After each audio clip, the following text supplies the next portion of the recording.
I am making laundry soap today, and I thought that other people might be interested in finding out how that's done. So just real quickly here, and there's a lot of loud chaos going in my house right now. I'm not wearing any makeup, my house is probably dirty, and I'm making a video anyway.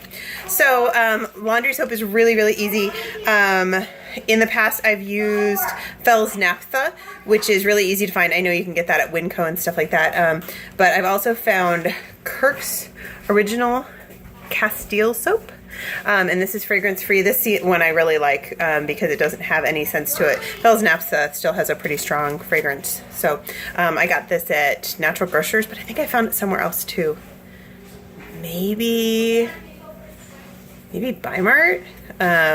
So it's not just at the natural stores usually, and it's fairly inexpensive. I think this was like $1.35 a bar, and I'm gonna use 4 bars, and that will probably last me 6 weeks. It lasts a long time, and it's really inexpensive. Okay, so I'm gonna take this and I'm gonna grate it up in my food processor here.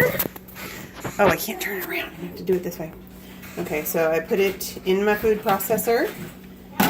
And it's on the grating thing. I know some people actually like use a cheese grater and grate their own, so.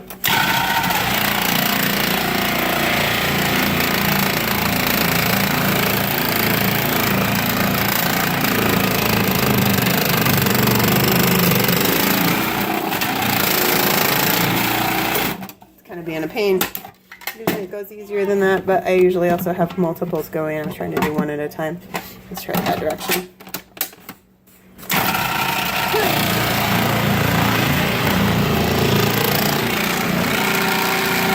I want to point it at this. Okay. Is it going?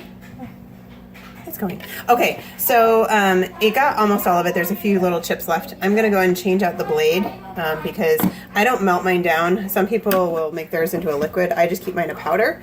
And so I use my chopping blade and I chop it up.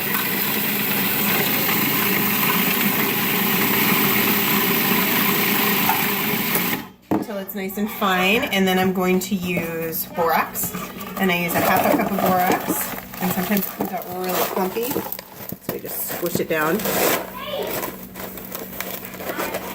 There we go. Oops, that's a little bit more. It's not a very precise process, and that's okay because it doesn't have to be. So I put a half a cup of borax, and then a half a cup of washing soda. Now both the borax and the washing soda you can find on the laundry aisle.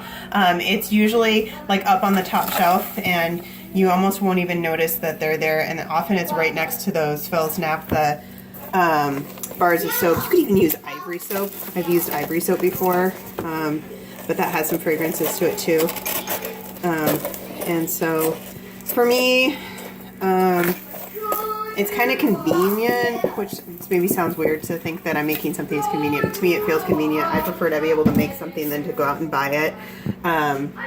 There's a half a cup of washing soda.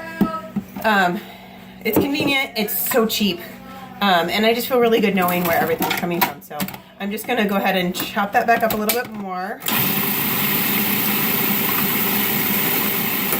And I'm also gonna add a half a cup of Thieves All-Purpose Household Cleaner and a couple drops of lime. Not because it really needs those things, but just because I really like using them. I mean, I think that the household cleaner just boosts everything, and the lime just smells amazing.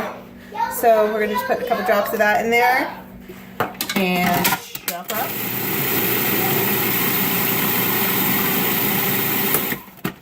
And then we have this nice fine powder, and I put it into a big plastic tub that I got, I think at the dollar store years ago. Oh, that smells so good. That lime is amazing.